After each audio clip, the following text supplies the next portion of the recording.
স্বৈরাচারের কনসেপ্টটা কেউ যদি মনে করে যে কাগজ কলম দিয়ে ঠেকানো যায় অথবা কোনো একটা সিস্টেম ইলেকশন পদ্ধতি এটা দিয়ে ঠেকানো যাবে, এটা আসলে খুব একটা যুক্তিসঙ্গত ব্যাপার না। পিয়ার পদ্ধতিতে গিয়ে অনেক দেশ কিন্তু ফেইল করেছে, তারা আবার একটা হাইব্রিড মডেলে হয়তো বা ব্যাক করেছে কিংবা পিয়ার পদ্ধতি থেকে উঠে এসেছে। ইতালির উদাহরণ দেখতে পারেন এবং আশেপাশে বেশ কিছু দেশ আছে, আপনি খোঁজখবর নিলে বুঝতে পারবেন যে সেই ব্যাপারগুলো স্টেবল ভাবে চলে না।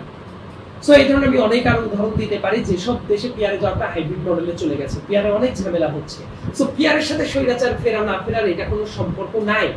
আমাদের ভেতরে দেখবেন অনেক তাত্ত্বিকতার জায়গা থেকে অনেকেই ব্যাখ্যা করার চেষ্টা করে এইটা না হলে ওইটা হবে, ওইটা না হলে এইটা হবে। দেখেন, আপনি কাগজে কলমে একটা ভালো জিনিস লেখা থাকলো, পলিসি যেটাই হোক না কেন, রাশিয়াতে পুতিন কত বছর যাবত ক্ষমতায় আছে, সে কখনো প্রধানমন্ত্রী, কখনো প্রেসিডেন্ট, কখনো নিয়ম চেঞ্জ করছে, দেখেন ওইটা কিন্তু থাকাই যায়। আবার নর্থ কোরিয়ার কাগজে কলমে সাংবিধানিক নামটা কত চমৎকার, এটা দেখলে কি মনে হয় যে ওইটা একটা একনায়কতান্ত্রিক দেশ, কিন্তু আসলে সেটা একনায়কতান্ত্রিক দেশ।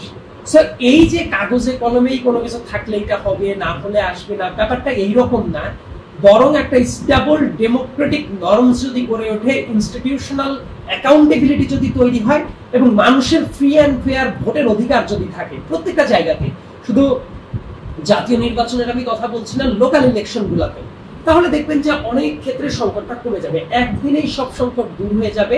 আমি এইটাই ইউটোপিয়ান কথাবার্তাও বলা পছন্দ করি না। কিন্তু আপনি যে প্রশ্নটা করলেন যে পিয়ার না থাকলে কি স্বৈরাচার ফেরত আসবে কিনা, এইটাই ধারণাটা খুবই অমূলক, কারণ এইটাই ধারণার সাথে স্বৈরাচার থাকা না থাকা না। অনেক জায়গায় যেমন সংস্কারের কথা শুনলেই মানে এই অন্তর্বর্তীকালীন সরকারের টাইমে সংস্কারের যে প্রপোজালটা দেওয়া হয়েছে 100% সময় মেনে নিবে এটা তো হইতে পারে না, তাহলে তো এটা সংস্কারের জন্য আলাপ আলোচনার দরকার হয় না, ওইটাও তো একটা ডিকটেট করে দেওয়া হয় যে আমি এটা বলেছি এটাই করতে হবে।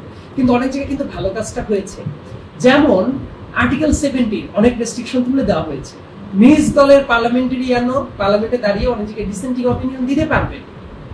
আবার অনেক জায়গায় আপনি দেখবেন যেভাবে বললেন, দেখবেন যে রাষ্ট্রপতি নির্বাচনের ইস্যুটা, তারপর তত্ত্বাবধায়ক সরকারের ইস্যুগুলা, এগুলা কিন্তু অনেক ভালো ভালো পদ্ধতির দিকে আগাচ্ছে। হয়তো বা অনেক জায়গায় অনেক হাইপ আছে, অনেকে এই প্রস্তাব মানে না, ওই প্রস্তাব মানে না, কিন্তু মোটা দাগে যতটা এখন পর্যন্ত এসেছে সেটাও কিন্তু একেবারেই নৈরাশ্যবাদী টাইপ কোনো ব্যাপার না, অনেকটাই আশা জাগা নিয়ে ব্যাপারটা এটার ভিতরেও আছে।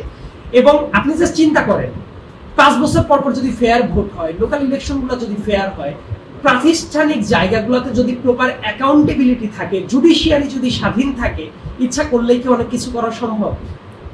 যেমন আগে অনেকগুলো পলিসি, যেমন তত্ত্বাবধায়ক সরকার কিভাবে হবে, এটা নিয়ে অনেক আলাপ আলোচনা চলছে। দেখেন জুডিশিয়ারির ভেতরে চিফ জাস্টিস যিনি ছিলেন, সদ্যবিদায়ী চিফ জাস্টিস, উনি এসে বসতেন, তো এইটারও কিন্তু অনেক ধরনের রেকমেন্ডেশন চলে আসছে, শুধুমাত্র তার জায়গাতেই না। আবার এই প্রসেসগুলোর ভেতরে বিরোধী দলেরও অংশগ্রহণটা নিশ্চিত করা হচ্ছে, সেটা নিশ্চয়ই দেখেছেন আপনি। ওই যে deputy speaker, you or she must be from বিরোধী দল, তার মানে ওই জায়গায় তাদেরও তো রিপ্রেজেন্টেশনটা তৈরি হচ্ছে।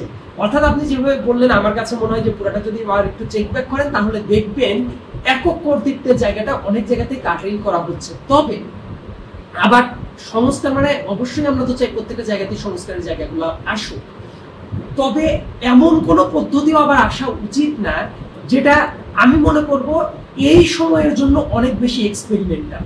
মানে আপনি বলতে চাচ্ছেন আমার মনে হয় যে ইউটোপিয়ান প্ল্যানের ভিতরে না গিয়ে আমরা সংস্কারের আলাপটাও যেমন থাকা দরকার, স্ট্যাবিলিটি যাতে থাকে একটা গভর্নমেন্টের, সেই ব্যাপারটাও মাথায় রাখাটা জরুরি। তা না হলে সাবকন্টিনেন্টের যে কালচার, এই কালচারটাকে যদি আপনি পুরোপুরি ইগনোর করে যান, অনেক এক্সপেরিমেন্ট খুব বাজে রকম ভাবে ফেইল করতে পারে।